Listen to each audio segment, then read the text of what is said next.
Simpsons predict COVID-25, the final pandemic. In a chilling Simpsons episode, the world faces a nightmare beyond imagination. A new virus, deadlier than anything before. It begins in 2025 at a top-secret U.S. lab. A routine experiment goes wrong. Scientists panic as a containment breach releases an unseen horror. Within days, hospitals are flooded with patients coughing black fluid, their skin burning from the inside. Homer watches a news report. It's spreading too fast. 90% fatality rate. No cure.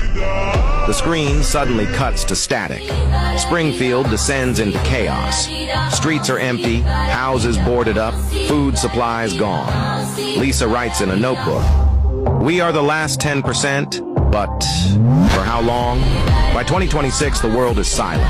Cities are now graveyards. Governments collapse. The few survivors hide, scavenging through ruins. Then the final twist. Lisa deciphers an old classified document. The virus wasn't an accident.